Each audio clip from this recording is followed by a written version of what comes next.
सबसे पहले सुबह आप मैं तो कहता हूँ पूजा से भी पहले आप पानी पिया करें, जल पिया करें।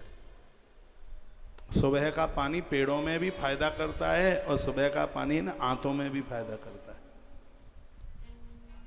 खैर हमारा तो संकल्प है हम बिना नहाए पानी पीते नहीं है। वैसे पानी बिना नहाए ज़्यादा असर करता है, भोजन नहाने के बाद असर करता है ज़्यादा, और पानी नहाने से पहले असर करता है ज़्यादा। आयुर्वेद कहता है बिना स्नान किए, बिना लेट बाथरूम, कभी जिंदगी में डायबिटीज बढ़ेगी ही नहीं यदि बाथरूम से पहले 1 लोटा भर के पानी पियोगे तो। और बाथरूम के जाने के बाद पानी पियोगे तो उससे मधुमेह बढ़ेगा। उसके बाथरूम जाने के तत्काल पानी नहीं, आधा पौन घंटा बाद पानी पीजिएगा, जितना आप पहले पी सकें। सुबह लेट बाथरूम जाने से पहले 1 लोटा, वो भी कुनकुना पानी, तांबे का पानी, पात्र का, तांबे के पात्र का पानी मिल जाए तो संजीवनी मिल गई, जो हनुमान जी लाए थे लक्ष्मण के लिए, ये समझ लीजिए आप। ताम्र पात्र का पानी सुबह रात को गर्म करके उसे रख दो, सुबह फिर हल्का कुनकुना करके सूती वस्त्र में छान के पानी पिए, और ज़्यादा कॉटन के वस्त्र में उसको छान करके आप उस पानी को पीजिए। आपका स्वास्थ्य बहुत अद्भुत हो जाएगा, दिव्य हो जाएगा, चमकोगे बिल्कुल शीशे की तरह सुबह पानी। और ज़्यादा हो जाए तो 1 चम्मच त्रिफला डाल लो उसमें, चूर्ण त्रिफला वाला। ना पेट में गैस, ना ऐंठ, ना मरोड़, ना उबासी, ना डकार, ना कुछ नहीं, ना दर्द, ना कुछ भी नहीं। पाइल्स को ख़त्म कर देता है। 1 चम्मच उसमें आप हल्के से कुनकुने पानी में, उसी में थोड़ा ये डाल लो। क्या डाल लो?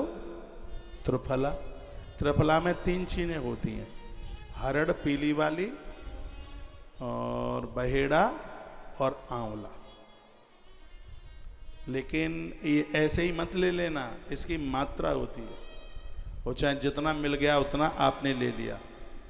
10 ग्राम हरड़ तो 20 ग्राम बहेड़ा और 30 ग्राम आंवला।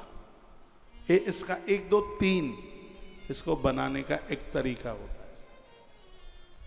त्रिफला रात को पानी में डाल दो, सुबह उस पानी से पानी को छान के अपना मुंह दो, चमक जाएगा मुंह।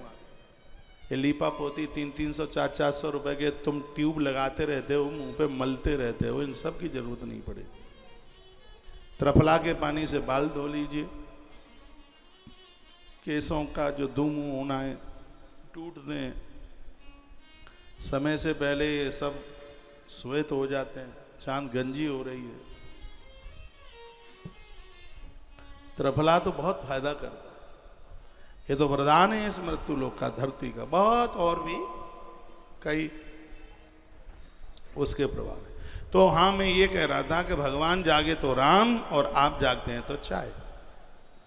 आप कहते हैं चाय गरम, चाय गरम।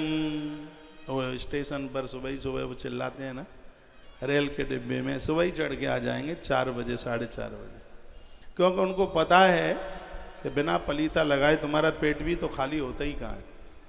वो केटली वाले समझ गए हैं कि तुम्हारे पेट को खाली करने के लिए, और वो चाय मेरे बगल में बैठे हुए पीते हैं। मैंने किसी को पूछा कि कैसी चाय लगी है, कि चाय क्या लगी है, अब क्या बताएं कैसी लगी है। वो कप में ऐसे डुबाते रहते हैं, क्या होता है पता नहीं है, बहुत देर तक उसमें ऐसे करते रहते हैं उसको। हाँ, दूध वूध तो होता ही नहीं है। वो काली चाय तो जहर ही पी रहे, वो कप में यूँ करते रहेंगे बहुत देर तक, क्या होता है पता नहीं है। वो कॉफ़ी होती है, कॉफ़ी होती है, वो चाय होती है। हाँ, फीकी होती है। तो चाय वो पैकेट में होती है, काय में होती है, वो यूँ बहुत देर तक। अच्छा, अब मैंने तो भैया कभी पी नहीं है, सत्य में नहीं पी, जन्म से ही नहीं पी है। ऐसे अच्छे मम्मी पापा ने जन्म दिया है।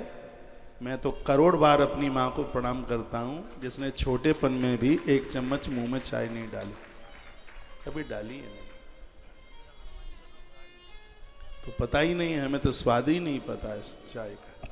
आप ही लोगों को पूछ लेते हैं, आयुर्वेद की किताबें ये सब पढ़ते रहते हैं, वेदों से भी मिलते रहते हैं, वो भी कहते रहते हैं खाली पेट चाय तो मारने का काम करती है। बस प्रातः जागें तो भगवान का नाम लीजिए। करोड़ काम करने से पहले कोटिम तक्ताम हरिम स्मरेत, ऐसा नियम बना लीजिए। प्रातः जब आप जागें तो सबसे पहले भगवान का नाम। राम का नाम तो लेके कोई मर भी जाएगा तो भी उद्धार हो जाएगा। क्यों?